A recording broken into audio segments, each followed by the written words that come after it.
Hello dear students, I welcome all of you to this wonderful platform of Agri Coaching Chandigarh. आज हम बहुत ही important parameter पर आज बात करने जा रहे हैं। आप सारे ही जानते हैं कि नाबार्ड ग्रेड ए का जो है वैकेंसी आई हुई है और उसी के रिस्पेक्ट में जो उसका डिस्क्रिप्टिव इंग्लिश का सेगमेंट होता है उसके बारे में आज मैं बहुत डिटेल में बात करने जा रहा हूं कि एग्जामिनेशन देते वक्त हमारी साइकोलॉजी क्या होनी चाहिए, कौन कौन सी चीजें हैं जो हमें ध्यान में रखनी चाहिए, क्योंकि एग्जामिनेशन में अभी कुछ समय बाकी है।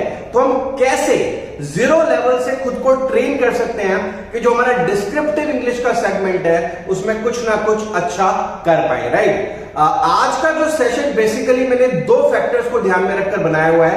पहला, वो बच्चे जो डिस्क्रिप्टिव इंग्लिश सीखना चाहते हैं, चाहे फिर वो नाबार्ड ग्रेड ए के लिए हो या कभी किसी और एग्जामिनेशन में जैसे एसबीआई हो गया, आईबीपीएस हो गया, वहां पर भी डिस्क्रिप्टिव इंग्लिश का पैटर्न देखने को मिलता है। तो अगर कोई जीरो नॉलेज लेकर बैठा हुआ सीखना चाहता है स्क्रैच से यानी जीरो से, तो उसके लिए सेशन बहुत इंपॉर्टेंट होने वाला है। वहीं दूसरी ओर अगर कोई ट्रेंड बच्चा है जिसका कम्युनिकेशन अच्छा है, जिसको लिखने में आसानी रहती है, तो चीजों को समझ सकता है, लिख सकता है, लेकिन अपनी नॉलेज को ब्रश अप करना चाहता है और उस लेवल पर ले जाना चाहता है जिस लेवल पर आकर वो इस पर्टिकुलर एग्जाम को क्वालिफाई कर पाए, तो दोनों ही पैरामीटर्स पर अगले 40 या 50 मिनट जो है मैं बात करने जा रहा हूं। सबसे पहले बिल्कुल बेसिक से मैं शुरुआत करूंगा। जरा समझिएगा कि जो डिस्क्रिप्टिव इंग्लिश हम देखते हैं एग्जामिनेशन में, आखिर ये है क्या, मतलब इसका मतलब क्या कहना चाहता है एग्जामिनर जब वो हमसे कहता है कि आपके सिलेबस में जो है डिस्क्रिप्टिव इंग्लिश का पैटर्न आएगा। तो देखिए, सबसे इंपॉर्टेंट वर्ड अगर हम देखें यहां पर समझने के लिए, तो the most important word here is descriptive. ये जो डिस्क्रिप्टिव वर्ड है, अगर कोई बिल्कुल लेमन लैंग्वेज में समझना चाहता है तो हम ये कह सकते हैं कि किसी भी चीज को जब हम क्या करते हैं, डिस्क्राइब करते हैं। जब हम किसी भी चीज को क्या कर रहे होते हैं, डिस्क्राइब कर रहे होते हैं। सिर्फ डिस्क्राइब नहीं करना, कुछ तरीके हैं डिस्क्राइब करने के। वो तरीके क्या है, जब भी हम किसी चीज को अपनी स्किल का सहारा लेकर, स्किलफुली, ना सिर्फ स्किल का सहारा लेकर उस मैटर को जिसको भी हम डिस्क्राइब कर रहे हैं उसको इंटरेस्टिंग बनाकर जब हम रीडर के सामने रखते हैं, तो उस पैरामीटर को या उस कॉन्सेप्ट को हम बोलते हैं डिस्क्रिप्टिव इंग्लिश। आपके एग्जामिनेशन में जो नाबार्ड ग्रेड ए का एग्जामिनेशन है, अभी सिलेबस चेंज हुआ है तो कुछ पैटर्न्स में बदलाव आए, सारी चीजों के बारे में हम बात करेंगे। लेकिन पहले बेसिक्स अगर हम देखें तो ध्यान से देखिए, हमें कैसे ट्रेन होना है। हमें किसी चीज को डिस्क्राइब तो करना ही, obviously description is very necessary, but उसके साथ साथ याद रखिए दो इंपॉर्टेंट वर्ड्स, हमें वो स्किल डेवलप करनी है जिसके सहारे हम अपनी बात को जो हमारा रीडर है या एग्जामिनर है उसके सामने रख पाए। पहला इंपॉर्टेंट पॉइंट तो ये है, हमें अपने कंटेंट को जो भी हम लिखने जा रहे हैं उसको बोर्डम से नहीं भर देना, उसको कैसा बनाना है, इंटरेस्टिंग बनाना है, जिससे कि हमारा जो रीडर है या हमारा जो एग्जामिनर है उसको देखकर हमारे कंटेंट की तरफ अट्रैक्ट हो और उसको वो प्लीज करे। तो इन दोनों पैरामीटर्स पर आज हम जो है वो डिटेल में बात करने जा रहे हैं। देखिए, सबसे पहले तो हम इस बात को समझते हैं कि जब भी हम किसी चीज का डिस्क्रिप्शन देते हैं या जब भी कोई चीज हम डिस्क्रिप्टिव इंग्लिश में लिखते हैं, तो देखिए दो इंपॉर्टेंट स्किल्स की रिक्वायरमेंट होती है हमें। मैं एग्जांपल्स दूंगा, बहुत डिटेल में समझाऊंगा, जरा समझते हैं वो दो स्किल्स क्या हैं। सबसे पहले तो देखिए, किसी भी चीज को डिस्क्राइब करने के लिए, अगर मैं आपसे कहूं कि मुझे कोई भी चीज डिस्क्राइब करनी है, मैं आपसे बोलूं जरा मुझे ये डिस्क्राइब करके बताइएगा। अगर आप कोई भी चीज डिस्क्राइब करना चाहते हैं, तो देखिए दो इंपॉर्टेंट एलिमेंट्स की आपको बहुत जरूरत पड़ने वाली है। सबसे पहला एलिमेंट है कि जिस चीज को भी मैं डिस्क्राइब करने के लिए कह रहा हूं उसकी थोड़ी बहुत नॉलेज आपको जरूर होनी चाहिए। आपको पता होना चाहिए कि भाई जिस बारे में बात हो रही है वो चीज है क्या। तभी तो, जब तक मैं जानूंगा नहीं तब तक मैं बताऊंगा कैसे, जब तक मुझे उसके बारे में नॉलेज नहीं है तब तक मैं उसको एक्सप्लेन कैसे कर सकता हूं। अब ऐसा हो सकता है कि मेरे पास नॉलेज अच्छी है, मुझे पता है कि कैसे, मतलब ये जो पर्टिकुलर टॉपिक है इसके बारे में ये चीजें हैं, लेकिन उस नॉलेज को, जो पर्टिकुलर नॉलेज मैंने अपने जहन में बिठा रखी है, उस नॉलेज को पेपर पे उतारना है या कंप्यूटर पर उतारना है, उसके लिए मुझे क्या चाहिए, एक स्किल चाहिए। यानी जो भाषा, यहां पर लैंग्वेज के सहारे, उस इंग्लिश लैंग्वेज के सहारे अपने सिस्टम पर या पेपर पर उसको एक्सप्रेस करने की कला आनी चाहिए। मुझे क्या आनी चाहिए? मुझे अपनी नॉलेज को, जो भी नॉलेज में लेकर बैठा हूं किसी टॉपिक के बारे में, उसको एक्सप्रेस करने की कला आनी चाहिए। ना तो सिर्फ नॉलेज से काम चलने वाला, ना सिर्फ स्किल से काम करने, ना सिर्फ स्किल से काम चलने वाला, दोनों पैरामीटर्स पर जो है हमें वो कहीं ना कहीं कमांड बनानी पड़ेगी। एग्जांपल से समझ लेते हैं। जैसे कि सपोज करिए आपके एग्जामिनेशन में पूछ लिया गया, सपोज करिए एनपीए क्या होता है? नॉन परफॉर्मिंग एसेट बोलते हैं इसको, राइट? नॉन परफॉर्मिंग एसेट आप जानकारी रखते हो इसके बारे में, आपको पता है कि नॉन परफॉर्मिंग एसेट वो होते हैं जिनको, जो डिफॉल्ट में चले जाते हैं, जो लोन्स होते हैं, एडवांसेस होते हैं, जिनका पे आउट नहीं हो पाता, और जो डिफॉल्ट में चले जाते हैं, अरियर्स में चले जाते हैं, उनको एनपीए बोलते हैं। आप पूरी नॉलेज रखते हो, लेकिन अगर मैं आपसे कहूं कि आपको अंग्रेजी में एक पूरा फ्रेज या पूरा एक सेंटेंस बनाना है, इसको डिफाइन करने में, हो सकता है आपकी जो नॉलेज है एनपीए के बारे में वो हिंदी में हो। आप सोच रहे हो कि भैया एनपीए होते हैं जिनका जो लोन अपना वापस नहीं करते, वो सारे एसेट्स क्या बन जाते हैं? एनपीए बन जाते हैं। ये आपका ज्ञान है। अब भैया एक्सप्रेस कैसे करोगे इसको इंग्लिश में? इसको एक्सप्रेस करने के लिए आपको जरूरत पड़ेगी किसकी? अंग्रेजी आने की। आपको अपनी जो भी नॉलेज है उसको एक्सप्रेस करने के लिए in terms of words, in terms of sentences, इस स्किल को भी क्या करना पड़ेगा? डेवलप करना पड़ेगा। तो आज की जो क्लास है हम इन दोनों पैरामीटर्स के बारे में ही बात करने जा रहे हैं। आप जो भी मुझे सुन रहे हैं, जो भी स्टूडेंट्स मुझे सुन पा रहे हैं, उनको मैंने दो कैटेगरी में बांटा हुआ है। आप खुद डिसाइड करिए कि आप कौन सी कैटेगरी में आते हैं। जरा ध्यान से सुनिएगा मेरी बात। अगर मैं आपको बांटने की बात करूं तो आप में से ज्यादातर बच्चों को मैं दो भाग में बांट दूंगा। पहला भाग है नॉविस कैटेगरी। नॉविस का मतलब है जो बिगिनर है, जो शुरुआत कर रहा है, और दूसरा है जो कॉम्पिटेंट है, जो थोड़ा बहुत सीख चुका है, लेकिन परफेक्ट ये भी नहीं है, आप में से ज्यादातर जो मुझे सुन रहे हो, इन दो कैटेगरीज में उन बच्चों को बांटा जाएगा। मैं इनके एट्रीब्यूट्स बता देता हूं, जरा ध्यान से सुनिएगा। देखिए, जो नॉविस बच्चा होता है उसके पास जो है कमी होगी दोनों चीजों की। उसको ज्ञान की भी कमी है, उसको नॉलेज की भी कमी है, उसको ज्यादा चीजें नहीं आती, ज्यादा वो पढ़ता नहीं है, प्लस उसको लिखना भी नहीं आता, वो उसको एक्सप्रेस भी नहीं कर पाता, वो उसको पेपर पे अपने आइडियाज को प्रेजेंट भी नहीं कर पाता। तो ज्ञान की कमी तो है ही, स्किल की भी कमी है। अगर ये सारे सिम्टम्स आपके अंदर है, तो आप नॉविस कैटेगरी में आते हो। आप नॉविस कैटेगरी में आते हो। आप सेंटेंस लिखने की कोशिश करते हो, लेकिन उसमें बहुत सारे एरर्स होते हैं। आप सेंटेंस लिखने की कोशिश करते हो, उसमें आप बराबर, अगर आपके पास पेन पेपर है तो यस लिखते जाइएगा। अगर आप सेंटेंस लिखने की कोशिश करते हो और उसमें बहुत सारे क्या होते हैं? ग्रामर के एरर्स होते हैं। आप लिखते हो, कभी कभी क्या हो जाती है? बहुत सारी स्पेलिंग मिस्टेक्स हो जाती है। आप क्लियर ही नहीं होते कि किस चीज की स्पेलिंग क्या है। अगर ऐसा सिम्टम भी है तो आप एक बार यस लिख सकते हैं वहां पर। तीसरी चीज है कि फॉर्मेट्स के बारे में आपको जानकारी ही नहीं है।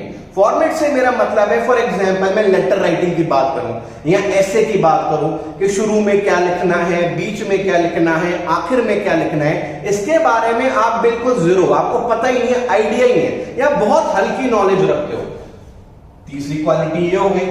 तीसरा कि जब भी आप अपना ओपिनियन जाहिर करने की कोशिश करते हो तो आप हिंदी में सोचते हो कि भाई मुझे ये लिखने का ट्राई करना है, और उसको आप हिंदी से अंग्रेजी में ट्रांसलेट करते हो। आप पहले अपने दिमाग में हिंदी में सोचते हो और फिर अल्टीमेटली उसको क्या करते हो?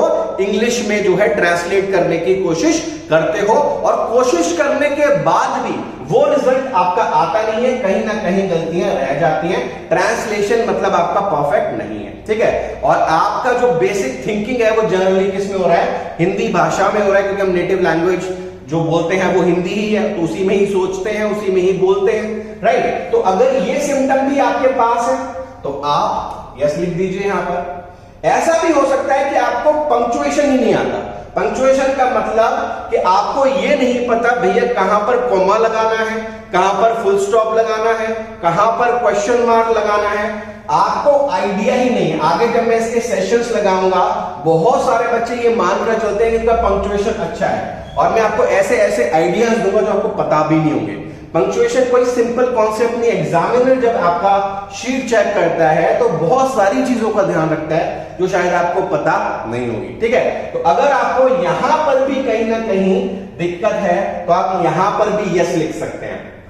नेक्स्ट पे आ जाइए, inability to comprehend the passage. आपके सामने एक पैसेज लिख दिया, आपने कभी न्यूज़पेपर आर्टिकल पढ़ने की कोशिश की, आपने एक बार पढ़ा, दो बार पढ़ा, लेकिन जो मीनिंग है वो उसका क्लियर नहीं हुआ, आप समझ नहीं पाए आखिर ये जो ऑथर है वो क्या कहने की कोशिश कर रहा है। बहुत सारे बच्चों को ये प्रॉब्लम होती है जहां पर उनकी जो रीडिंग स्किल्स हैं वो उस तरह से डेवलप नहीं होती, तो जो कहानी कही जा रही है, जो मतलब निकाला जा रहा है, वो कभी क्लियर ही नहीं होता।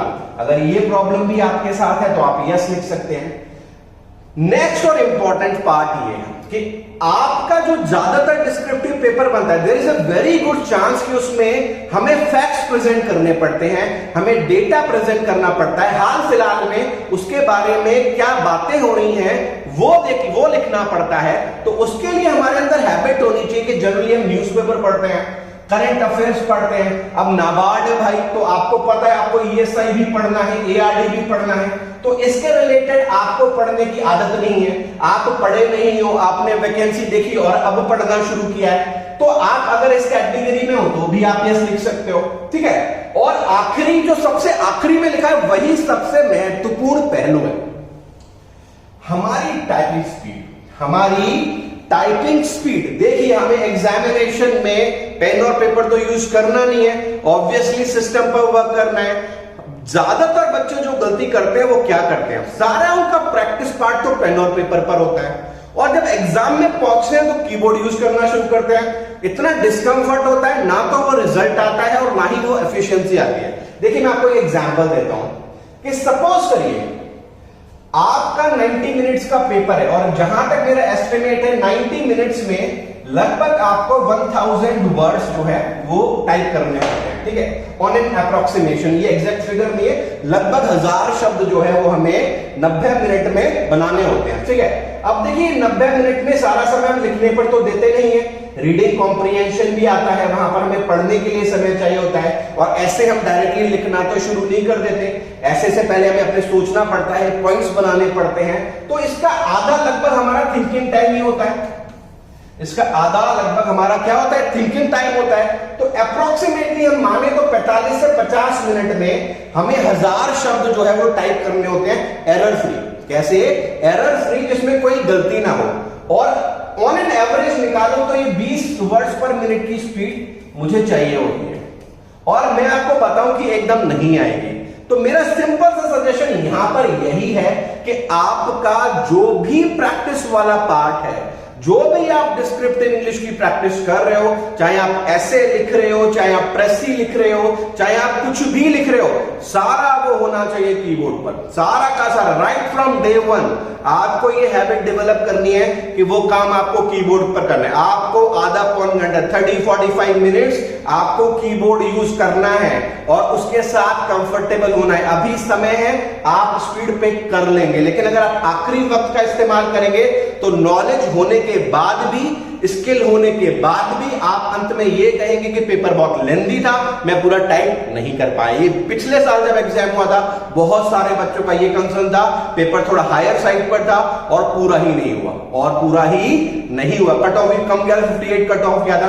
तो आप इस बात को ध्यान रखिए। देखिए हमें पूरी तरह से, हमें सिर्फ एक पहलू पर नजर नहीं रखनी है, हमारा ऑब्जेक्टिव जॉब पाना है, राइट, और उस जॉब को पाने के लिए हमें हर पैरामीटर पर काम करना है। अपनी नॉलेज बढ़ानी है, स्किल डेवलप करनी है, नॉलेज, स्किल, और ये भी टाइपिंग भी क्या एक स्किल होती है ना, इस पर भी काम करना है, इस पर भी काम करना है। देखिए यहां पर 1 2 3 4 5 6 7 8 पॉइंट्स मैंने यहां पर लिखे हुए हैं। अगर आपका 5 6 यस है तो इसका मतलब है आप नॉविस कैटेगरी में आते हो। आप किस कैटेगरी में आते हो? आप नॉविस कैटेगरी में आते हो।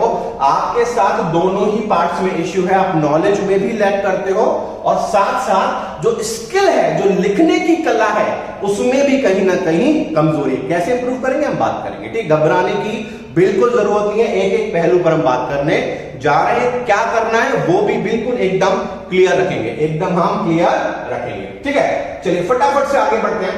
ये तो हमारा नॉविस कैटेगरी हो गया। मुझे लगता है कि ज्यादातर बच्चे जो मुझे सुन रहे हैं, अराउंड 80% बच्चे इसी कैटेगरी में आएंगे। अब जरा आ जाते हैं कॉम्पिटेंट कैटेगरी। कॉम्पिटेंट कैटेगरी का मतलब है कि जो बच्चा है ना, इसने पास में ऐसे काम किए हुए हैं, थोड़ा बहुत पढ़ा हुआ है, स्कूल टाइम में शायद ऐसे वैसे लिखा होगा, लेटर वेटर लिखा होगा, और भी शायद फ्रीक्वेंटली टच में रहा है। देखिए इसकी क्वालिटीज क्या है।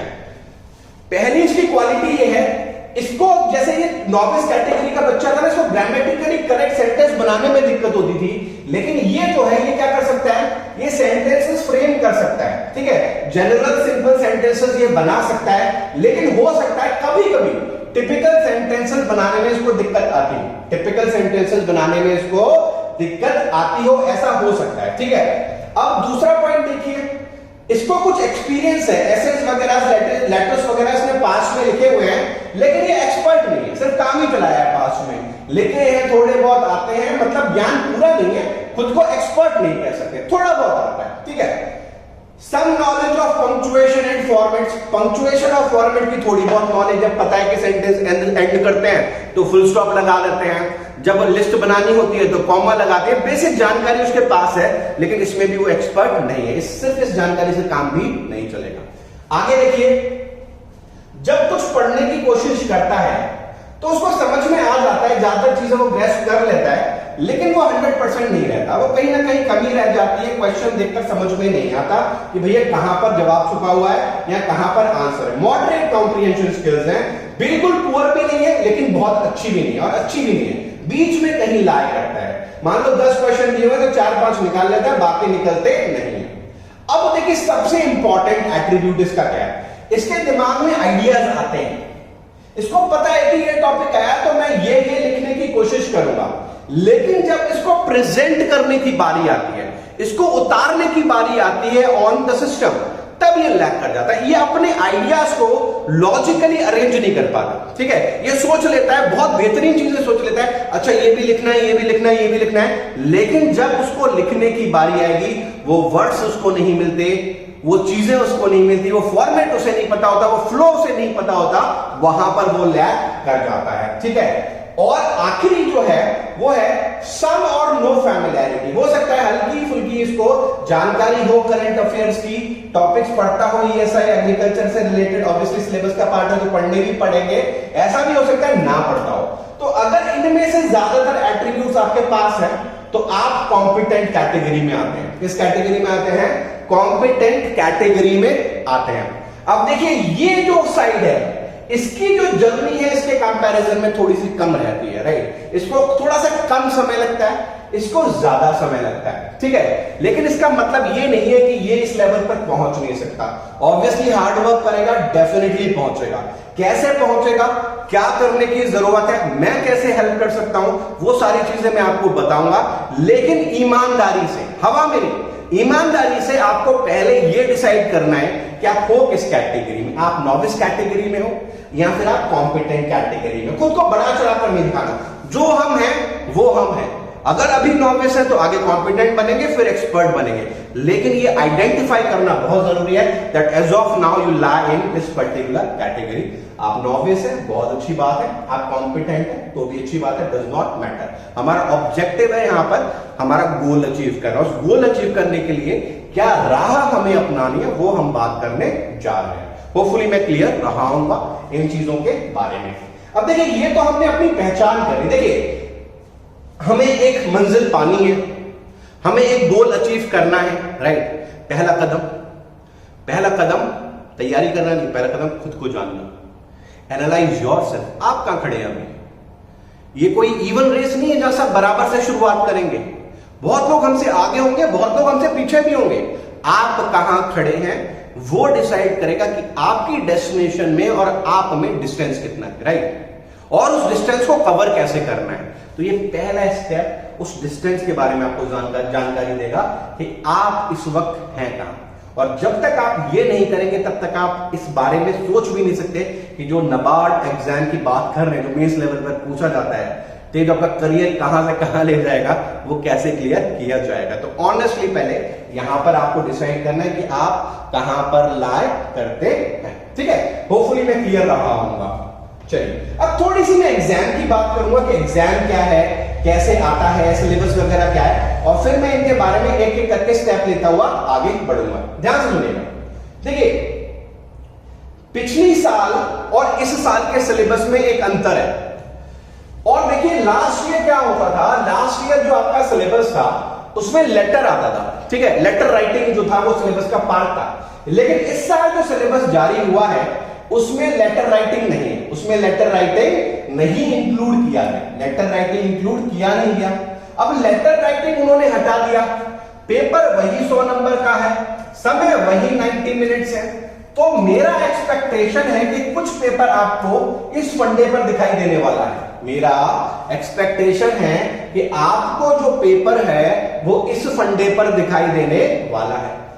सबसे इंपॉर्टेंट और सबसे पहले 40 नंबर का जहां तक मुझे लगता है 40 मार्क्स का आपको ऐसे दिखाई देगा। देखिएगा ये फैक्ट्स नहीं है, ये मेरा एक्सपेक्टेड एस्टिमेट है, ऐसा हो सकता है, राइट। मेरे हिसाब से पेपर ऐसा आना चाहिए जहां पर ऐसे जो है वो 40 मार्क्स का आपका लगभग आना चाहिए। और मेरे हिसाब से कई किताबें अगर आपने पढ़ी है तो वहां पर कहा जाता है कि 250 वर्ड्स आ जाता है, कभी 400 आ जाता है, राइट। जैसे पिछले साल 400 आया था, उससे पहले 250 आया था। मेरे हिसाब से इस बार जो आपकी वर्ड लिमिट रहने वाली है वो 400 to 450 वर्ड्स रहने वाली है। आपको एक बड़ा ऐसे मिलने वाला है जैसा आपको पिछले साल मिला था, जैसा आपको पिछले साल भी काफी बड़ा ऐसे पूछा गया था, 400 वर्ड्स में उसको एक्सप्लेन करने के लिए बताया गया था। हमसे कहा गया था कि हमें इसको 400 शब्दों में एक्सप्लेन करना है, ठीक है। ये तो बात हो गई ऐसे की, इसके बारे में भी बात करेंगे कैसे लिखना है सारी चीजें। दूसरा होता है प्रेसी। अब ये प्रेसी क्या है? देखो प्रेसी को अगर मैं सिंपल से शब्दों में बताऊं तो प्रेसी है समरी। प्रेसी क्या है? हमारी समरी है। समरी मतलब किसी बड़ी सी चीज को छोटा सा कर देना, किसी बड़ी सी चीज को क्या कर देना? छोटा सा कर देना, समराइज कर देना। अब देखिए समराइज करने के लिए हमें कितने शब्द मिलेंगे? लगभग 150 से 175 वर्ड्स की हमें प्रेसी लिखनी है। कितनी लिखनी है? 150 to 175 वर्ड्स की हमें प्रेसी लिखनी है या समरी लिखनी है। और जो प्रेसी का स्टैंडर्ड कंटेंट का साइज है वो क्या होना चाहिए? हमेशा 1/3 होना चाहिए। कितना होना चाहिए? 1/3 होना चाहिए। तो इसका मतलब है अगर हमें प्रेसी 150 शब्दों की 150 वर्ड्स की लिखनी है तो इसका मतलब जिस पैसेज से हमें प्रेसी बनानी है वो लगभग कितने शब्दों का होगा?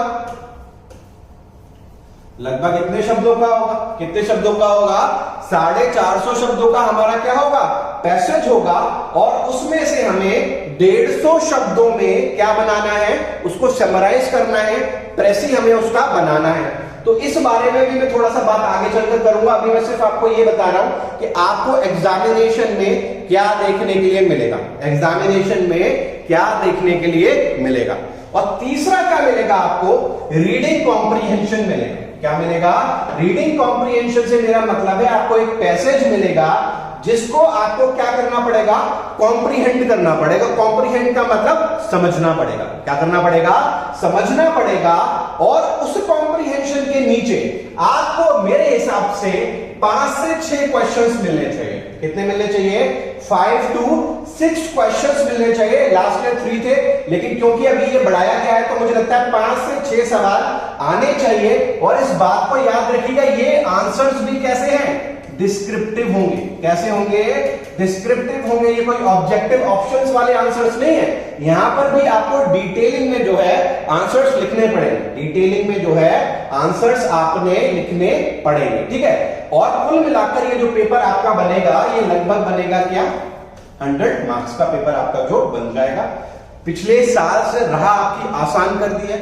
आपका लेटर वाला पार्ट इन्होंने हटा दिया है। पिछले साल 250 वर्ड्स का लेटर भी आया था। इस बार इन तीनों पर आपको जोर देना है। कम चीजें हैं फोकस करने के लिए, तो परफेक्शन बनाने का बेहतर मौका है। परफेक्शन बनाने का बेहतर मौका है। प्रेसी और रीडिंग कॉम्प्रीहेंशन पर अच्छे से कमांड बनाई जा सकती है बहुत कम समय में। असली समय आपका क्या लेगा? ऐसे लेगा, जिस पर हम काम करेंगे, जिसके बारे में मैं आपको आगे बताऊंगा। अब देखिए ये तो हो गया हमारा सिलेबस। इस सिलेबस में हमसे ये 3 चीजें पूछी जाएंगी, एक निबंध पूछा जाएगा, एक समरी पूछी जाएगी, एक रीडिंग कॉम्प्रिहेंशन पूछ लिया जाएगा। ठीक है, आपको ये भी बता दूं कि पिछली साल जो रीडिंग कॉम्प्रिहेंशन आया था आपके एग्जामिनेशन में, वो कहां से लिया गया था? वो टाइम्स ऑफ इंडिया का आर्टिकल था जो लगभग 2017 या 18 में पब्लिश हुआ था। टाइम्स ऑफ इंडिया का आर्टिकल डायरेक्ट कॉपी पेस्ट कर दिया था और जो कहां पर 2-2.5 साल पहले टाइम्स ऑफ इंडिया में देखने को मिला था। इससे क्या प्रूव होता है? इससे यह प्रूव होता है कि आपकी जो हैबिट है, अगर आप कोई भी गवर्नमेंट एग्जाम क्रैक करना चाहते हो और उसका हल्का फुल्का भी लेना देना अगर डिस्क्रिप्टिव से है या करंट अफेयर से है, आपकी न्यूज़पेपर रीडिंग की हैबिट बहुत अच्छी होनी चाहिए। न्यूज़पेपर रीडिंग एक ऐसी आर्ट है जो आपको अपनी जिंदगी का हिस्सा बनाना ही पड़ेगा, उसको आपको बनाना ही पड़ेगा, नहीं तो आप बहुत इंपॉर्टेंट चीजें लाइफ में मिस कर जाएंगे। अगर आप में से बहुत सारे बच्चों ने शुरुआत नहीं की है तो आप शुरू कर सकते हैं। बहुत सारे बच्चों का ये कंसर्न आता है, सर पढ़ते हैं बट समझ में नहीं आता। तो सिंपल सा तरीका है, एकदम एडिटोरियल पढ़ने की जरूरत नहीं है, डायरेक्ट हिंदू के 8वें पेज में जाने की जरूरत नहीं है। आप स्टेप बाय स्टेप जाइए। आप पहले फर्स्ट पेज पढ़ना शुरू करिए फॉर 7 डेज, 7 या 8 या 10 दिनों तक आप टाइम्स ऑफ इंडिया का पहला पेज पढ़िए। देर आफ्टर आप धीरे धीरे करके प्रोग्रेस करना शुरू करिए। और एकदम आप, मुझे बहुत सारे बच्चे कहते हैं बहुत बोर्डम होता है इसको पढ़ने में, बिल्कुल होता होगा क्योंकि आपने कभी रीडिंग की नहीं है और जो चीज आसान नहीं लग रही होती उसमें मन भी नहीं लगता। तो सिंपल तरीका है, इसका भी शुरुआत करिए 15 मिनट से, 20 मिनट से, 25 मिनट से, और इसको कहीं 30, 35, 40 मिनट तक ले जाइए। 35-40 मिनट न्यूज़पेपर पढ़ने की अच्छी हैबिट जो है वो आप डेवलप करिए। ठीक है, तो आप यहां से शुरुआत कर सकते हैं, ये काम खुद करा जा सकते हैं, इसमें मेरी किसी असिस्टेंस की जरूरत आपको पड़ेगी नहीं, आप खुद आज से ही शुरू कर सकते हैं। टाइम्स ऑफ इंडिया का फर्स्ट पेज पढ़ना शुरू कर दो। ठीक है, 8 दिनों बाद आगे आ जाओ, एडिटोरियल पे आओ, उससे पहले के स्पोर्ट्स देखो, बिजनेस देखो, धीरे धीरे जो है स्किल अपने आप बढ़ना शुरू हो जाती है। मेरा हमेशा से मानना है कि कॉम्पिटिटिव एग्जामिनेशन की जर्नी में न्यूज़पेपर जो है वो हमारा सबसे बड़ा टीचर होता है, वो हमारा सबसे बड़ा टीचर होता है। वो हमारी सोच को खोल के रख देता है, राइट। वो हमें दुनिया की खबर ही नहीं देता, वो हमें चीजों को व्यक्त करने का, टू एक्सप्रेस आवरसेल्व्स बताता है कि हम कैसे एक्सप्रेस कर सकते हैं खुद को, कौन कौन सी चीजें कहां पर हो रही हैं, क्या उनका पर्सपेक्टिव है। एडिटोरियल्स हमें बताते हैं जब हमें किसी चीज पर अपने विचार व्यक्त करने हैं तो कैसे व्यक्त करने चाहिए, क्या क्या पॉइंट्स रखने चाहिए, क्या क्या पॉइंट्स नहीं रखने चाहिए। बैकड्रॉप में बिना शोर शराबे के हमें बहुत कुछ सिखा रहा होता है और हम में से बहुत सारे बच्चे इस बात को रियलाइज नहीं करते क्योंकि उन्हें डायरेक्ट फायदा नहीं दिख रहा होता। तो डायरेक्ट फायदे की बात सोचिए, आप इसको अपनी लाइफ का हैबिट बनाइए, आपको बहुत बहुत काम आएगा और इसको जारी रखिए। आप खुद नोटिस करेंगे, 1 महीने में नहीं चेंज आएगा, 2 महीने में नहीं आएगा, लेकिन जैसे ही 2.5-3 महीने होने शुरू होंगे आप खुद देखेंगे कि जब आपने शुरुआत की थी और अब आप जहां पर पहुंच गए हो उसमें there is a vast difference. तो आप अगर मेरी एडवाइस मानना चाहते हैं तो आप शुरू कर सकते हैं। तो देखिए बेटा, ये तो सिलेबस था हमारा, दिस वाज आवर सिलेबस। अब देखो सिलेबस है तो इसको कोई चेक भी करेगा, एग्जाम आएगा तो भाई कोई चेक तो करेगा इसको। अब चेक करेगा ऐसे ही तो नहीं, ये अच्छा लग रहा है तो इसको पूरे दिए, ये अच्छा नहीं लग रहा है इसको पूरे नहीं दिए, नहीं। कोई क्राइटेरिया, कोई रूल, कोई गाइडलाइन तो होगी ना कि भैया इस आधार पर हमें क्या करना है, बच्चे को इवेलुएट करना है। बात हम कर रहे हैं इवैल्यूएशन की कि आप जो भी लिख कर आएंगे, आप जो भी लिख कर आएंगे उसको इवैल्यूएट कैसे किया जाएगा, उसको इवैल्यूएट कैसे किया जाएगा। और सबसे इंपॉर्टेंट हिस्सा आपकी डिस्क्रिप्टिव जर्नी का मैं इसे ही मानता हूं, क्योंकि बहुत सारे बच्चे इसी बात को नहीं समझते, उन्हें पता ही नहीं होता कि हमारा जो कंटेंट है वो आखिर चेक कैसे होगा। और मैं इनके बारे में 5-6 मिनट इस पर लगाऊंगा, बहुत डिटेल में आपको समझाऊंगा ताकि माइंड में क्लैरिटी है। नॉलेज और स्किल बात की बात है, पहले ये तो पता भाई पेपर में आता कैसे और क्या क्या चीजें हमें ध्यान में रखनी है। रूल्स क्या, गेम तो हम खेलना सीख रहे हैं लेकिन उस गेम के रूल्स तो पता होने चाहिए ना पहले। तो ये रूल्स हैं, एग्जामिनर हम पे क्या क्या देखेगा। सबसे पहली चीज कॉन्टेक्स्ट। क्या है कॉन्टेक्स्ट? इसको मैं डिटेल में समझाऊं। कॉन्टेक्स्ट अगर मैं एक शब्द में कहूं, वो कहेगा कि भैया जो पूछ रहा हूं ना वही आंसर करना, उसके इर्द गिर्द मत घूमना। बात समझ में आई? जो मैंने पूछा वही बताना, मुझे दुनिया भर का ज्ञान मत बांटने लग जाना कि ऐसा होता था वैसा होता था। मैं इसका बेहतरीन एग्जांपल लेकर आया हूं कि बहुत बच्चे ऐसा करते हैं, कैसे करते हैं। ठीक है, तो कॉन्टेक्स्ट का मतलब है अपने क्वेश्चन को समझना और उसी को आंसर करना। उसको आंसर नहीं करना जो हमें आता है, उसको आंसर करना जो हमसे पूछा जा रहा है। जो हमसे पूछा जा रहा है उसको आंसर करना, ठीक है। कॉन्टेक्स्ट होता है जो पूछा गया उसको समझना, उसको आंसर करना। दूसरा, हमारी ड्राफ्टिंग स्किल्स। अब देखिए, कभी कभी क्या होता है, क्योंकि हम हिंदी बोलते हुए बड़े हुए हैं या फिर हमारी प्रैक्टिस उतनी अच्छी नहीं होती, तो जब कोई टॉपिक हमें दिखता है तो हमारे दिमाग में बेहतरीन आइडियाज आते हैं। अच्छा, मैं इसके बारे में ये भी लिख सकता हूं, ओहो ये वाला भी फैक्टर, ओहो ये वाला भी फैक्टर है। बेहतरीन पॉइंट्स की लिस्ट तैयार होती है कि अगर उसके इर्द गिर्द कहानी बनाई जाए तो एग्जाम ही टॉप हो जाएगा, राइट। लेकिन चैलेंज क्या है कि उन पॉइंट्स को जब हमें एक्सप्रेस करना होता है, किसमें? अपनी खुद की भाषा में। अपनी खुद की भाषा में उन थॉट्स को अरेंज करके अंग्रेजी में लिखना होता है, तब हमारी बत्ती हो जाती है गुल। क्योंकि हमारे अंदर वो आर्ट नहीं होती राइटिंग की, आर्ट नहीं होती राइटिंग की, उसको हम कहते हैं ड्राफ्टिंग स्किल्स। उसको हम क्या कहते हैं? Drafting skills. जो भी दिमाग में है उसको पेपर पर या कंप्यूटर पर कैसे उतारा जाए, जो भी दिमाग में है उसको पेपर या कंप्यूटर पर कैसे उतारा जाए, उसको हम क्या बोलते हैं? Drafting skills. Ability to express your thought process in writing. कैसे अपनी सोच को राइटिंग में तब्दील की जाए, कैसे अपनी सोच को राइटिंग में तब्दील की जाए। तीसरा इंपॉर्टेंट हिस्सा, language and vocabulary. Language and vocabulary backbone है, फाउंडेशन है, इसके बिना कुछ नहीं, इसके बिना कुछ नहीं। लैंग्वेज एंड वोकैबुलरी का देखो बहुत ही सिंपल मतलब है, आप जो भी लिख रहे हो वो ग्रामेटिकली सही होना चाहिए। ग्रामेटिकली क्या होना चाहिए? सही। हर एरर पर आधा नंबर जाएगा, हर एरर पर क्या जाएगा? आधा नंबर जाएगा। आपकी वोकैबुलरी, जो चॉइस ऑफ वर्ड्स आप चूज करें, इसका भी मैं एग्जांपल दूंगा, इन सबको मैं डिटेल में भी डिस्कस करने जा रहा हूं। आपके चॉइस ऑफ वर्ड्स परफेक्ट होने चाहिए। आप जो वर्ड्स चूज कर रहे हैं ऐसा नहीं होना चाहिए किसी छठे क्लास के बच्चे ने ऐसे लिखा हुआ है।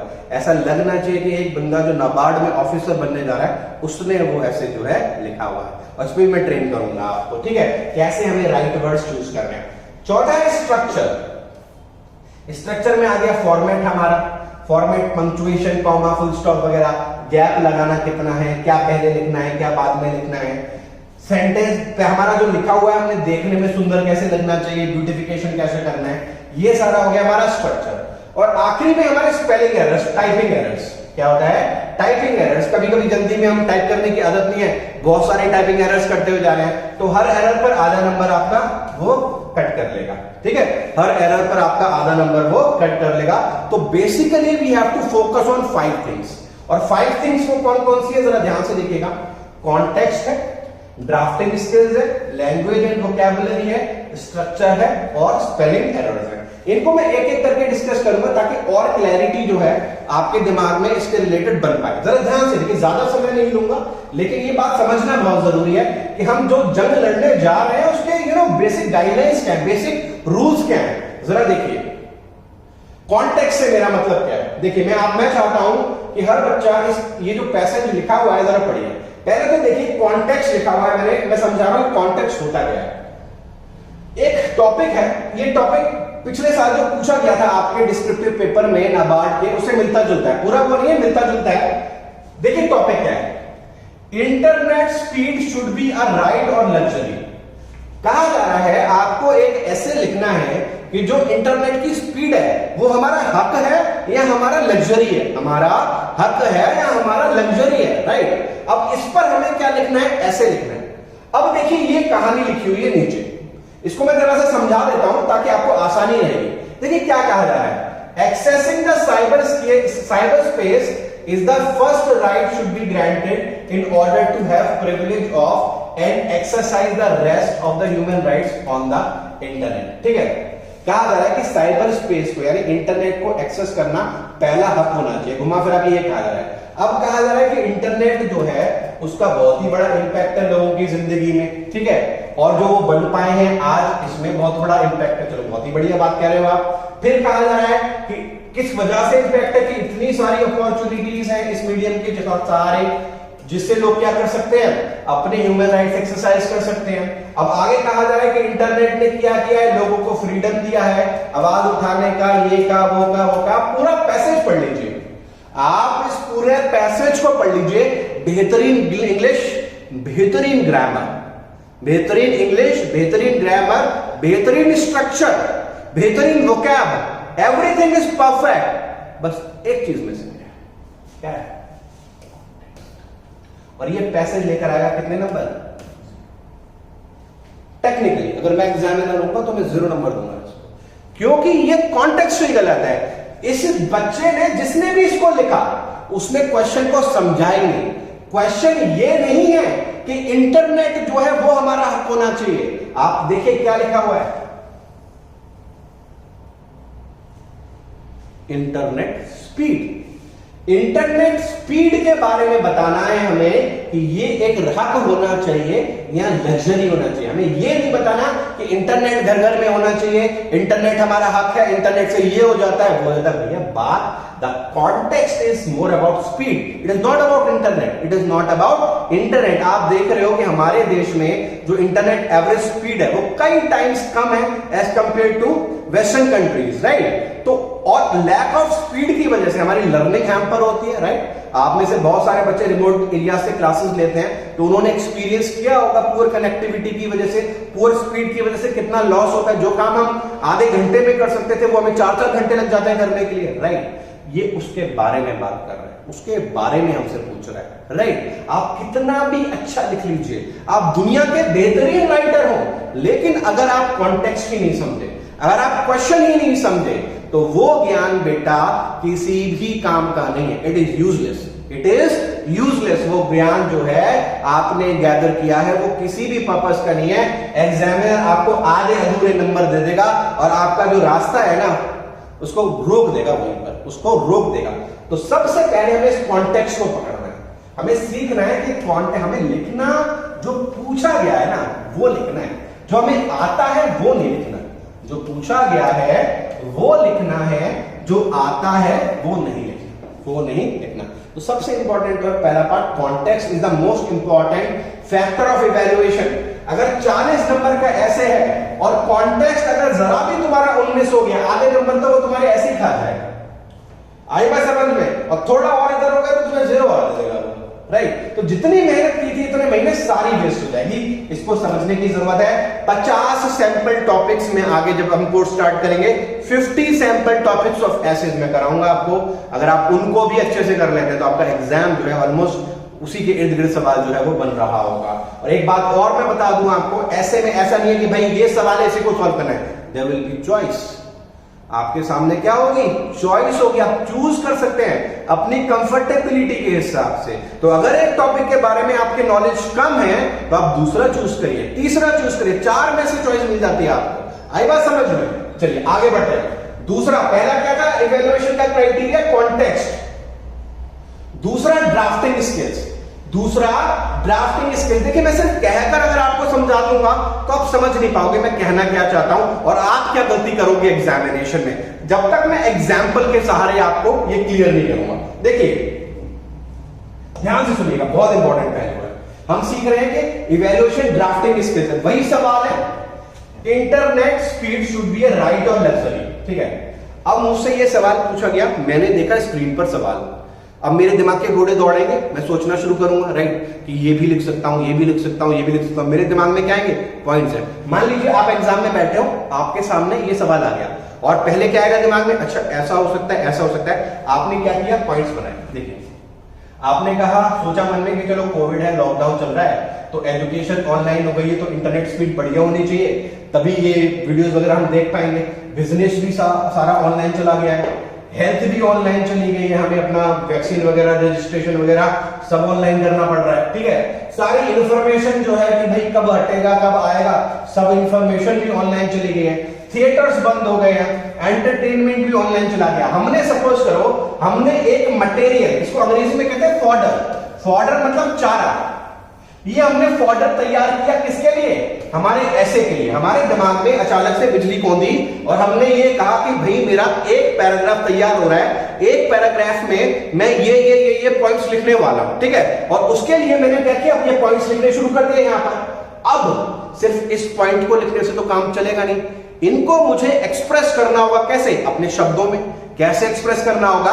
अपने शब्दों में, अपने वर्ड्स में एक्सप्रेस करना होगा।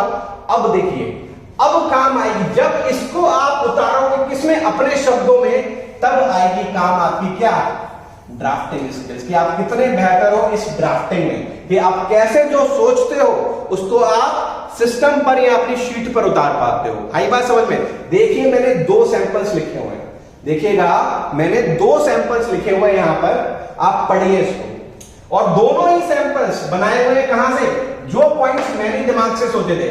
2 बच्चे थे, दोनों ने दिमाग में ये पॉइंट सोचे, एक ने ये लिखा और एक ने ये लिखा। देखिए, पहला, देयर इज कोरोना वायरस, कि भैया कोरोना वायरस है, schools are closed, we can not go to cinema and eat food, we can not meet our relatives but we can only video chat, offices are closed, we have to work from home, no so internet speed is very important. इसने ये कैसे लिख दिया कि corona virus है, school बंद है, cinema बंद है, खाना बाहर, सिनेमा नहीं जा सकते, बाहर खाना नहीं खा सकते, रिलेटिव्स से बात मिल नहीं सकते, वीडियो चैट कर सकते, ऑफिस बंद है। ये उसने लिख दिया, बात उसने कह दी, अपनी आइडियाज उसने अपने इकट्ठे कर दिए सेंटेंस में। लेकिन इसको देखकर कहीं से भी ऐसा नहीं लगेगा कि ये एक ऐसे बच्चे ने लिखा हुआ है जो एक ऑफिसर बनने जा रहा है। हाँ, ये 6ठी या 8वीं क्लास का कोई ऐसे होता तो शायद टीचर इसको पूरे में से पूरे मार्क दे देता। इसकी सोच शायद ठीक रही होगी, लेकिन इसको एक्सप्रेस करना नहीं आया, इसको अपने विचारों को सही भाषा में, सही लैंग्वेज में लिखना नहीं आया। सारे काम इसने सही किए, सोचा भी ठीक, लेकिन इसकी स्किल्स, कौन सी स्किल्स पुअर थी? ड्राफ्टिंग स्किल्स पुअर थी, जो आगे आने वाले कोर्स में मैं आपको बहुत डिटेल में सिखाऊंगा कि कैसे 0 लेवल से कैसे हम एक अच्छे लेवल की ड्राफ्टिंग स्किल्स, बात को सिर्फ ना कहने का बल्कि उसको इफेक्टिवली कहने का क्या तरीका होता है, कौन से शब्द होते हैं, कौन से फ्रेजेस होते हैं, क्या क्या हमें यूज करना है, सारा डिस्कस करूंगा आपके साथ। चलिए, अब वही दूसरे बच्चे ने ये लिखा, बात वही है जो यहां, वही यहां और वही यहां। अब जरा इसको देखिए, इसको पढ़िए। Stuck at home during the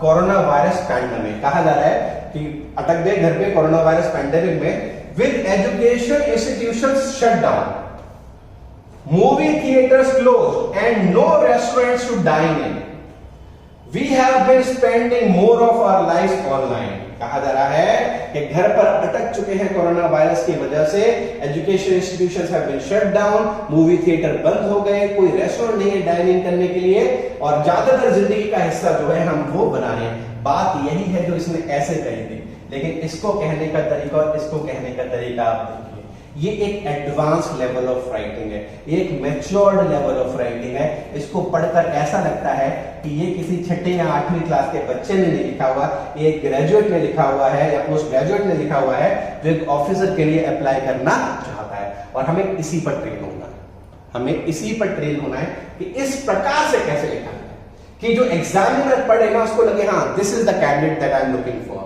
right. ये पूरा सेंटेंस इसका डिस्क्रिप्शन है, दोनों जगह सेम बातें हैं, लेकिन इस बात को कहने का तरीका और इस बात को कहने का तरीका, इन दोनों में जमीन आसमान का जो है फर्क। ठीक है, होपफुली आपको क्लियर हो गया होगा कि ड्राफ्टिंग स्किल्स जो है वो हमारी क्या होती हैं। ठीक है, फटाफट से आगे बढ़ते हैं। पहला क्या था हमारा, देखिए जरा मैं एक बार रिकैप कर देता हूं ताकि आप कंफ्यूज ना हो। इवैल्यूएशन पर बात करें, कॉन्टेक्स्ट और ड्राफ्टिंग स्किल्स। तीसरा है लैंग्वेज एंड वोकैबुलरी। तीसरा क्या है, लैंग्वेज एंड वोकैबुलरी। अब देखिए,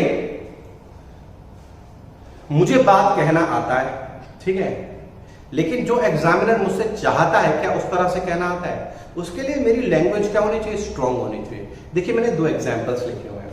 पहले एग्जांपल में कोई कहता है I am happy to see, मैंने कहा I am happy to see you, मैं आपसे मिलकर क्या हुआ, देखकर खुश हुआ, राइट। बड़ी आसान सी बात है, सिंपल सी बात है, समझ में भी आ गई, कोई दिक्कत नहीं। लेकिन इसमें चार्म नहीं है, इसमें चार्म वो नहीं है कि एग्जामिनर आपको ज्यादा मार्क्स दे दे। लेकिन अगर इसी बात को मैं ऐसे कहूं, I am overwhelmed by your presence, I am overwhelmed by your presence, दोनों का मीनिंग सेम है, दोनों का मीनिंग सेम है, लेकिन ये जो लाइन है ये आपको नंबर दे जाएगी, ये जो लाइन है वो आपको नंबर दे जाएगी, ये लाइन आपको नंबर नहीं दे जाएगी। ये लाइन आपको नंबर नहीं देके जाएगी। रीजन वही है, ये आम छठे 8वीं 9वीं क्लास के बच्चे की लाइन है और ये लाइन एक मैच्योर्ड राइटर की है। आई बात समझ में?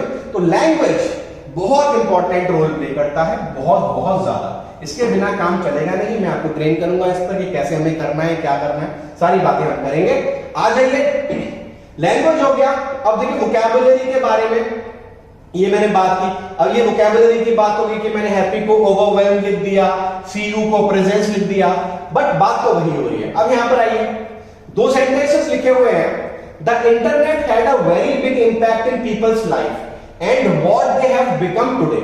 अब देखो, आपको पता है ये जो बात कही जा रही है ना, आज के संदर्भ में कही जा रही है कि आज इंसान क्या बन गया इंटरनेट की वजह से।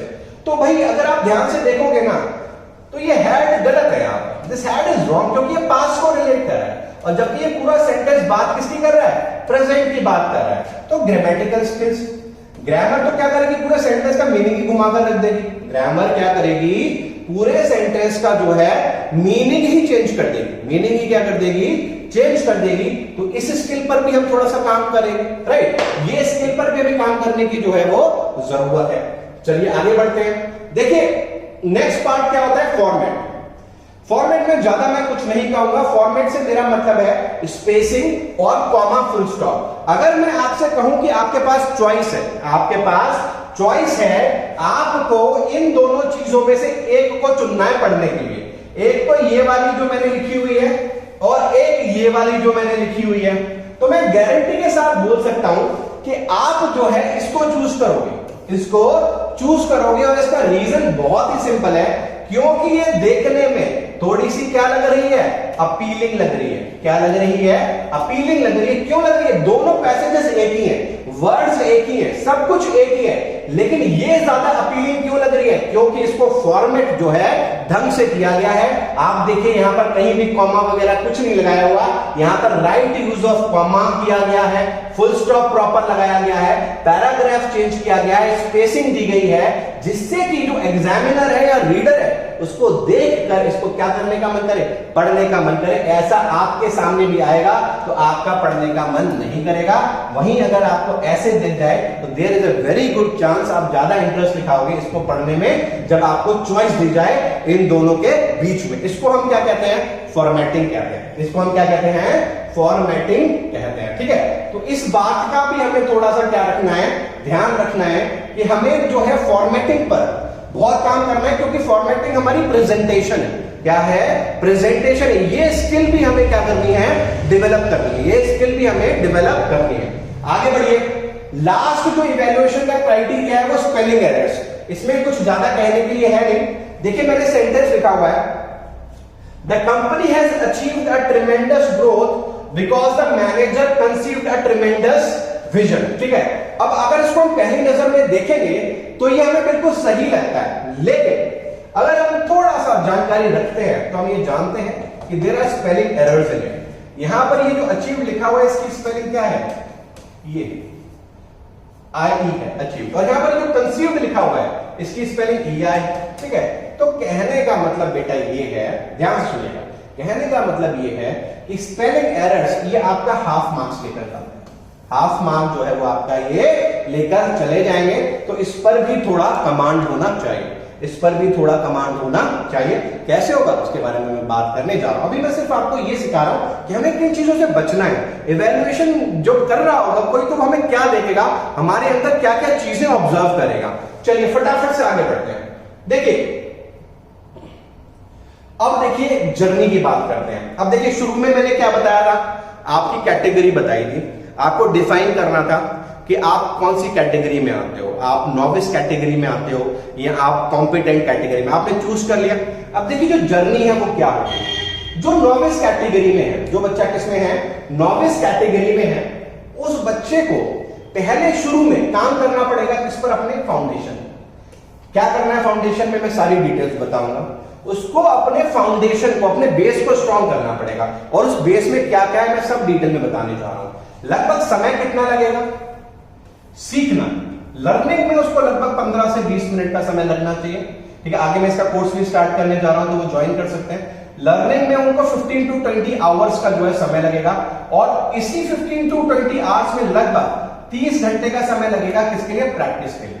लगभग आप अगर 1 घंटा डेली देते हो, 1 आवर डेली, तो विद इन अ मंथ आपका ये पूरा जबरदस्त हो जाएगा। मतलब आप अच्छे लेवल पर पहुंच जाओगे, आपको बहुत सारी चीजें आ जाएंगी। क्या आएंगी वो मैं आपको बताऊंगा, ठीक है। आप जो नॉविस कैटेगरी है उससे बाहर आ जाओगे।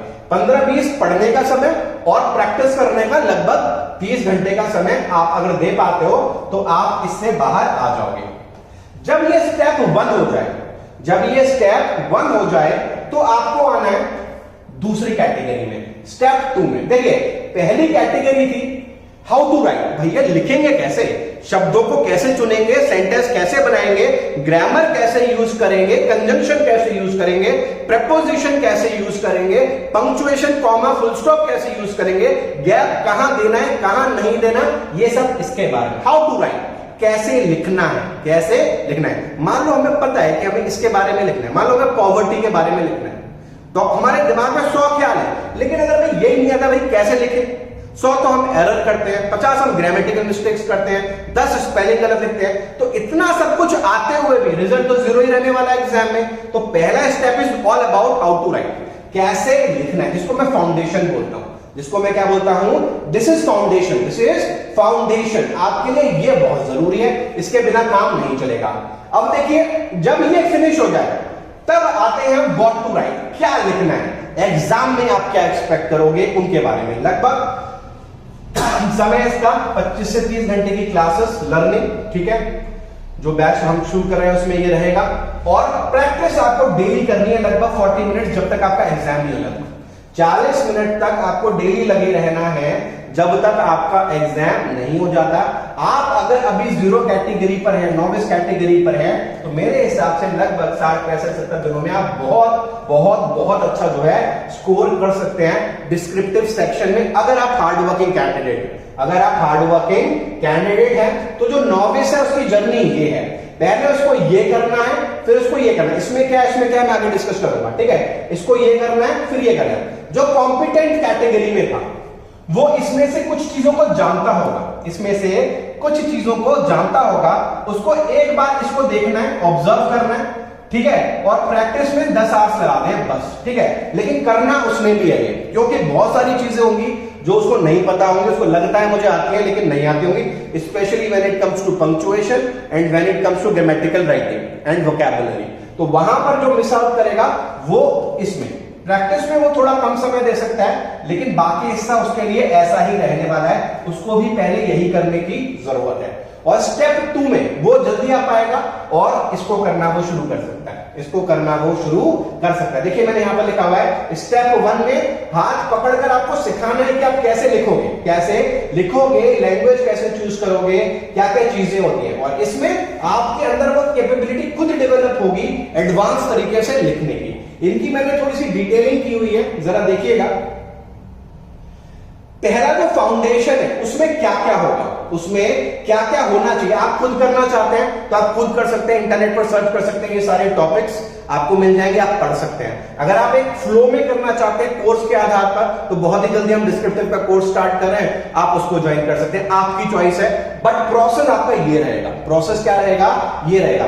पहला हिस्सा सबसे पहले जो आपको सीखना है वो आपको सीखना है, जो बच्चे फाउंडेशन कर रहे हैं, how to create a simple sentence. Simple sentence क्या होता है, जिसमें एक सब्जेक्ट और एक वर्ब होता है, उसको कैसे क्रिएट किया जाता है, कैसे बनता है, क्या क्या एलिमेंट्स होते हैं, ठीक है। दूसरा आपको सीखना है how to create a compound sentence. Compound sentence मतलब जो कंजंक्शन से जुड़े हुए हैं, एंड वगैरह से, इधर भी एक सब्जेक्ट वर्ब है, इधर भी एक सब्जेक्ट वर्ब है, और बाकी चीजें लगी हुई हैं, ठीक है। और तीसरा है how to create a complex sentence. Complex मतलब ऐसे कंजंक्शंस लगे हुए वेन टाइप के, ठीक है। अब एग्जामिनेशन में ज्यादातर हिस्सा जो हम लिखेंगे वो किस में लिखते हैं, इसमें लिखते हैं। जो हमारा डिस्क्रिप्टिव पेपर होता है उसमें जो ज्यादातर हिस्सा हम लैंग्वेज यूज कर रहे होते हैं वो यूज ये वाली करते हैं, तीसरा जो पार्ट लिखा हुआ है। लेकिन हमें शुरुआत कहां से करनी है, यहां से। आप चाहें तो यूट्यूब पर सर्च कर सकते हैं कि how to create a simple sentence, आप चाहें how to create a compound sentence search कर सकते हैं, आपको ये टॉपिक्स मिल जाएंगे सारे के सारे, ठीक है। तो आप इसको ऐसे कर सकते हैं। स्ट्रक्चर्ड वे में अगर आप करना चाहते हैं डे 1, डे 2, डे 3, तो मेरा एक 50 डेज का कोर्स जो है वो मैंने बताया, आप उसको ज्वाइन कर सकते हैं। अब देखिए how to use punctuation correctly, बहुत बहुत बहुत important. How to use punctuation correctly. हम में से बहुत सारे बच्चे ये मानते हैं कि हमें फुल स्टॉप और कॉमा आता है। मैं आपको देखिए एग्जांपल देता हूं कि छोटी छोटी चीजें कैसे डिफरेंस डालती हैं। जैसे सपोज करिए मैंने कहा, मैंने एक सेंटेंस लिखा, my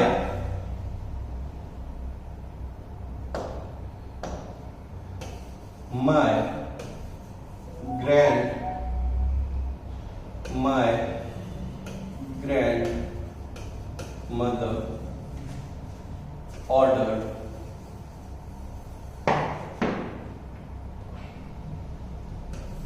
cake, biscuit,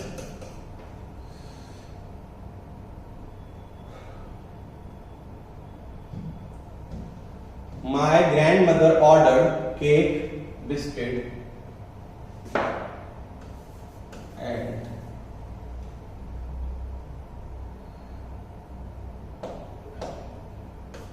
cheese and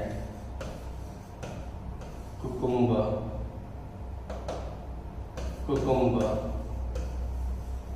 sandwich। ठीक है,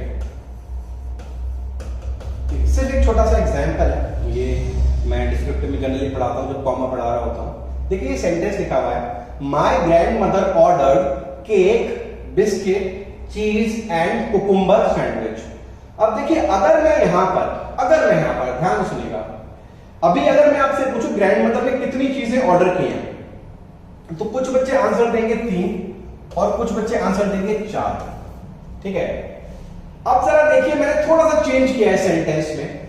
मैंने यहां पर लगा दिया क्या, कॉमा।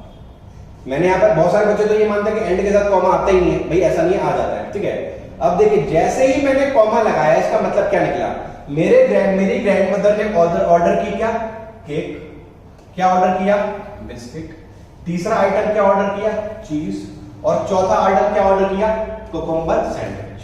चौथा आइटम क्या ऑर्डर किया, कुकुम्बर सैंडविच। कितने आइटम्स ऑर्डर किए, 4। जब मैंने ये कॉमा नहीं लगा रखा था, मेरी ग्रैंडमदर ने क्या ऑर्डर किया, केक, क्या ऑर्डर किया, बिस्किट, और क्या ऑर्डर किया, चीज एंड कुकुम्बर सैंडविच। एक ही सैंडविच ऑर्डर की जिसमें दोनों चीजें थी, क्या, चीज और कुकुम्बर। ठीक है, तो आप देख रहे हो कि सिर्फ एक कॉमा ने क्या किया, मीनिंग को इधर से उधर कर दिया। मतलब मीनिंग क्या हो गया, चेंज हो गया, number of items he change हो गए। एक बहुत ही फेमस लाइन देखिए, मैंने गूगल पर लिखा आता है, जैसे आई लव कुकिंग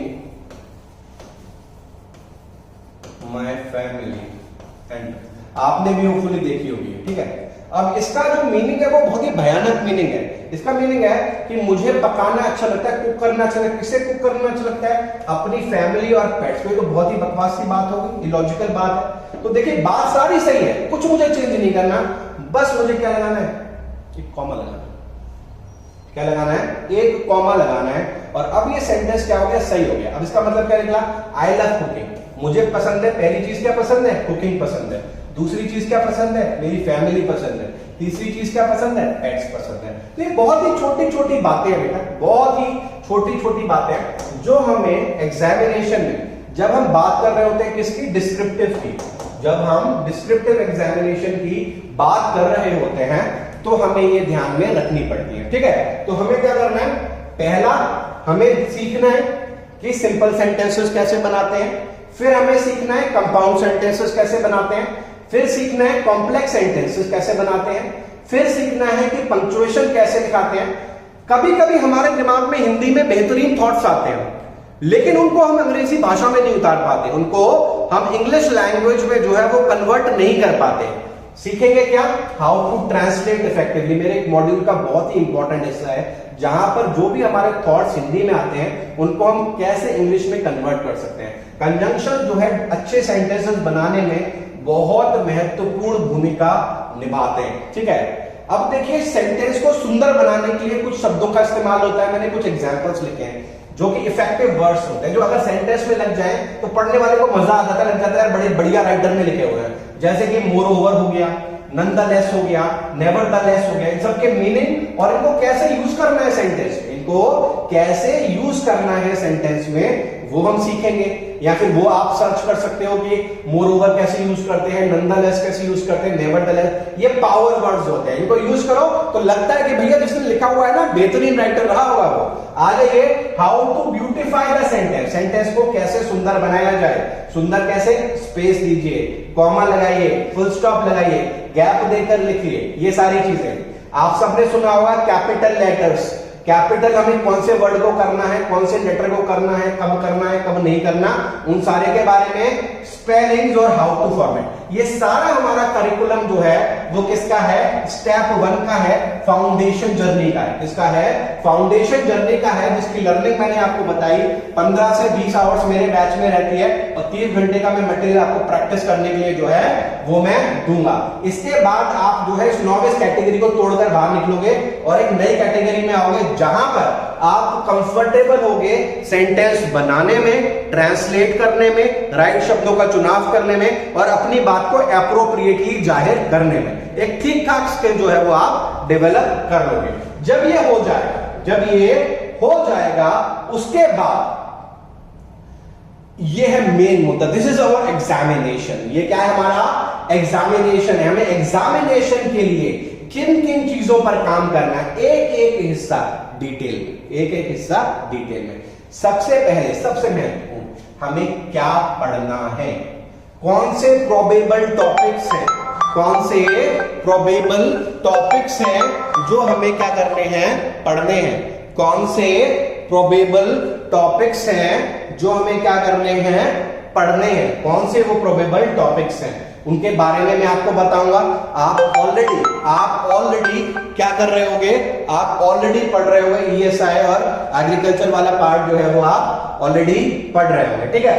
तो यहां पर उसमें से भी बहुत कुछ पूछा जाता है, वो भी आपका फोल्डर बनाने का काम जो है वो करेगा, ठीक है। तो इसके बारे में, इसके अलावा ऐसे में क्या वोकैबुलरी यूज करनी चाहिए, कौन कौन से शब्दों का इस्तेमाल करना चाहिए, कौन कौन से वर्ड्स हैं जिन पर हमें क्या करना चाहिए, फोकस करना चाहिए, कैसे एक ऐसे को प्लान किया जाता है, क्या क्या प्लानिंग टेक्निक्स होनी चाहिए, किस तरह से हमें सोचना चाहिए, अपने आइडियाज को प्रेजेंट करना चाहिए, वो सारी चीजें भी हम जो है वो डिस्कस करेंगे।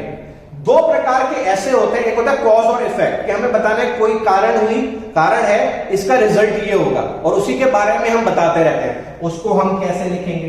कभी आ जाता है कि किसी चीज के एडवांटेज बताओ और डिसएडवांटेज बताओ, तो हमें क्या करना पड़ता है, एडवांटेजेस बताने पड़ते हैं, डिसएडवांटेजेस बताने पड़ते हैं। तो उस प्रकार का ऐसे और सबसे ज्यादा महत्वपूर्ण कि वो 50 प्रोबेबल टॉपिक्स कौन से हैं जिनको हमें पढ़ना बहुत ज्यादा जरूरी है एग्जामिनेशन के लिए, वरना हम कहीं ना कहीं जो है वो रह जाएंगे, कहीं ना कहीं जो है वो कमी छूट जाएगी, ठीक है। तो इसके बारे में भी हम बात कर सकते हैं, ठीक है। आप अगर खुद इनको पढ़ना चाहते हैं तो आप सर्च कर सकते हैं ऑनलाइन वगैरह, और आप देख सकते हैं कि अगर आपको कुछ जानकारी जो है इसके थ्रू मिलती है, नहीं तो आप कोर्स का पार्ट बन सकते हैं, कोई इशू नहीं है, ठीक है। दूसरा है प्रेसी राइटिंग, ये भी बहुत इंपॉर्टेंट है। प्रेसी का मतलब मैंने आपको बताया था समरी। अब समरी सुनने में तो आसान लगता है कि बड़ी चीज लिखिए, छोटा करके लिख दो, नहीं, इसको डिफिकल्ट क्या बनाता है, इसको लिखना होता है अपनी लैंग्वेज में। किसमें लिखना होता है, अपनी लैंग्वेज में। हम जो पैसेज में लिखा हुआ है ना उसको कॉपी पेस्ट नहीं कर सकते, हमें अपनी ही लैंग्वेज, किसकी जरूरत पड़ती है हमें, वही जो हम अभी स्टेप 1 में सीख कर आ रहे हैं कि कैसे सेंटेंसेस को अपनी लैंग्वेज में हमें जो है क्रिएट करना है, कैसे अपनी लैंग्वेज में जो है सेंटेंसेस को हमें क्रिएट करना है, वो हम सीखेंगे प्रेसी राइटिंग में, ठीक है। समराइजेशन कैसे करना है अंग्रेजी में। अब देखो 450 शब्दों का पैसेज है, तुम सब तो लिख नहीं दोगे, तुम्हें तो 130 लिखना है, 150। तो सबसे बड़ा मुद्दा कि भाई किसको निकालें और किसको रखें, क्या इंक्लूड करना चाहिए, क्या एक्सक्लूड करना चाहिए। एक जनरल हिंट, जो आत्मा है पैसेज की उसको कभी भटकने नहीं देना चाहिए, यानी आपकी जो समरी है, जो प्रेसी है, वो उस आत्मा की जो एक बात है जिसके बारे में वो पैसेज है, आपकी पूरी समरी उसी के अराउंड और उसी के अराउंड जो सपोर्टिंग आइडियाज हैं उसके इर्द गिर्द होनी चाहिए। इस पर एक बेहतरीन ट्रेनिंग आपकी जो है वो हम करेंगे, ठीक है। नेक्स्ट है how to choose the title. Precis का टाइटल कैसे चूज किया जाए, ठीक है, बहुत इंपॉर्टेंट है इसको भी। कि अगर हम बहुत सारे बच्चे क्या करते हैं, समरी तो लिखाते हैं लेकिन टाइटल ही नहीं लिखते, ऊपर नंबर कटते हैं, नंबर जो है डिडक्ट होते हैं। कैसे इसको चूज करेंगे, कैसे इसको चूज करेंगे। फिर है रीडिंग कॉम्प्रिहेंशन, कौन कौन सी स्किल्स सीखेंगे कि भैया तेज कैसे पढ़ा जाए, स्पीड में कैसे पढ़ा जाए। हर बात कहीं नहीं जाती, कभी कभी अंदर के मतलब भी समझने पड़ते हैं। रीड बिटवीन द लाइंस कैसे, और ये कोई ऑब्जेक्टिव तो है नहीं ऑप्शन मार्क करके आगे, आंसर इफेक्टिवली सेंटेंसेस के सहारे कैसे करेंगे। जबरदस्त वाली प्रैक्टिस जो है इस पर हम कर सकते हैं, इस पर हम कर सकते हैं। इसके अलावा क्योंकि हमारे पास टाइम लिमिट है, 90 मिनट्स का हमारे पास समय होगा, इतना कुछ हमें लिखना है, तो भाई टाइम मैनेजमेंट और टाइपिंग स्पीड इस पर जब तक बात नहीं की जाएगी तब तक तो रिजल्ट आने की संभावना नहीं है। तो इसको भी हम प्रैक्टिस मोड में जो है बेटा करेंगे, इसको भी जो है हम प्रैक्टिस मोड में करेंगे। तो ये हमारा पूरा मॉड्यूल जो है वो रहेगा स्टेप 2 का, मतलब आपको एग्जामिनेशन रेडी करने का, एग्जामिनेशन के लिए तैयार करने का। तो दिस इज व्हाट हम जो है करने वाले हैं। आपका जो पूरा डिस्क्रिप्टिव का जो कोर्स रहने वाला है वो 2 भागों में बटा होगा। स्टेप 1 तैयार करना, ठीक है, एकदम प्रिपेयर करना, और स्टेप 2 जो भी सीखा है उसको अप्लाई करना, नॉलेज को अप्लाई करना, ठीक है। तो इस प्रकार से जो है वो है आपका प्रिपरेशन स्ट्रैटेजी भी होनी चाहिए। अगर आप खुद प्रिपरेशन कर रहे हैं तो ये की पॉइंट्स हैं जिस पर आपको वर्क करना पड़ेगा, ठीक है, इनके बिना काम नहीं चलेगा। और ये इतनी सारी बातें मैंने जो इतने टाइम में की हैं, सबसे महत्वपूर्ण हिस्सा क्या है, इवैल्यूएशन को समझिए कि एग्जामिनर कैसे आपको इवैल्यूएट करेगा, इवैल्यूएशन पैटर्न क्या है। उस पैटर्न को जब आप समझेंगे तब आप बचना सीखेंगे कि मुझे यहां नंबर नहीं गंवाने, यहां पर मुझे ज्यादा नंबर मिल सकते हैं कि अगर मैं बात को ऐसे कह दूंगा। तो इस स्ट्रैटेजी से आप जो है काम करेंगे तो बेहतर जो है रिजल्ट आएगा। अब देखिए ये हमारा सारा कहानी हो गई है। ये मैंने आपकी असिस्टेंस के लिए, बहुत सारे बच्चे कहते हैं कि बड़े कठिन कठिन टॉपिक आते हैं एग्जामिनेशन में, तो भाई कठिन तो नहीं आते, कॉमन टॉपिक्स जनरली आते हैं, लेकिन नॉलेज होनी चाहिए, फैक्ट्स होने चाहिए, डेटा होना चाहिए, वो रीडिंग से आता है। ये टॉपिक्स जो लिखे हुए हैं ना, जो आप देख रहे हैं, ये लास्ट ईयर के पूछे हुए टॉपिक्स हैं। लास्ट ईयर जो नाबार्ड का एग्जाम हुआ ग्रेड ए का, उसके मेंस में ये ऐसे टॉपिक्स है। देखिए, digitalization and internet speed should be right और लग्जरी, ठीक है, पहला टॉपिक ये था। Importance of art and music in life, देखिए कितना कॉमन टॉपिक है, लेकिन इसका आंसर क्या हम ये लिख सकते हैं 6ठी-8वीं क्लास के बच्चे की तरह कि I like Bollywood songs, my favourite singer is Sonu Nigam, ऐसा तो नहीं लिख सकते। इसके लिए हमें थोड़ा सा टॉपिक हो सकता है कॉमन हो, लेकिन हमारी राइटिंग कैसी होनी चाहिए, अच्छी होनी चाहिए, मास्टरपीस होना चाहिए जो एग्जामिनर के हाथों में जा रहा है पढ़ने के लिए, ठीक है, जिसके बारे में हम बात करेंगे। तीसरा देखिए, increase in number of people living in old age homes, देखिए कितना कॉमन टॉपिक है कि ओल्ड एज होम में रहने वाले लोगों की संख्या जो है बढ़ गई है, और difference of opinion between Elder and young ones. चौथा भी नहीं, कितना कॉमन टॉपिक है, इंपॉर्टेंस ऑफ कम्युनिकेशन स्किल्स।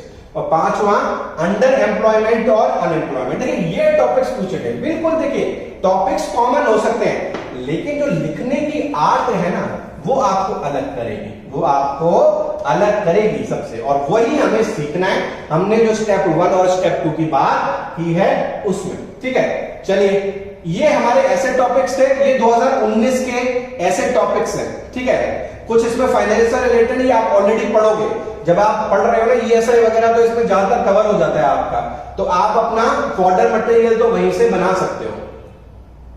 ये आपका रीडिंग कॉम्प्रिहेंशन वाला पार्ट था, वही टाइम्स ऑफ इंडिया वाला जो मैंने आपको बताया, ठीक है। चलिए, मैं क्लास को होपफुली आप ये समझ पाए होंगे कि हमें जो है हमारा एटीट्यूड क्या होना चाहिए प्रिपरेशन के लिए। मैं एक बार फटाफट से 1 मिनट में समराइज कर देता हूं। देखिए, पहले तो खुद को आइडेंटिफाई कर लीजिए, आप हैं कहां पर, सबसे इंपॉर्टेंट फैक्टर, सबसे इंपॉर्टेंट कहां है, नॉविस है या कॉम्पिटेंट है, उसके हिसाब से अपनी जर्नी शुरू करिए। लेकिन पहले पकड़िए सिलेबस को, देखिए सिलेबस में आ क्या रहा है। इस बार क्या है, सिर्फ ऐसे है, प्रेसी है और रीडिंग कॉम्प्रिहेंशन है, ठीक है। उससे भी ज्यादा इंपॉर्टेंट पकड़िए इवैल्यूएशन। भैया एग्जामिनर चेक कैसे करता है, कहां नंबर काटता है, कहां नहीं काटता। आप वीडियो को देख लीजिएगा दोबारा से, आपको आइडिया मिल जाएगा। उसके बाद अप्रोच जो मैंने बताई तैयारी की, स्टेप 1 और स्टेप 2। नॉविस हो तो इस पे भी लगाओ 30 घंटे, इस पे लगाओ 45 घंटे, और अगर कॉम्पिटेंट हो तो इस पे थोड़ा कम लगाओ, पूरा का पूरा समय इस पर आप लगाइए, ठीक है। अगेन सबसे इंपॉर्टेंट पार्ट जो आपको आपकी जॉब के पास लेकर जाएगा, सिर्फ प्रैक्टिस नहीं, उस प्रैक्टिस में आपकी होनी चाहिए रेगुलरिटी। राइटिंग एक ऐसा स्किल है जो टाइम लेगी 101%, लेकिन जब एक बार आप रेडी हो गए ना, आप हजारों को बीट करोगे, आप हजारों को बीट करोगे और रेडी हो गए किससे? रेगुलरिटी से। एक दिन किया, 4 दिन छोड़ दिया, कोई पर्पस नहीं है।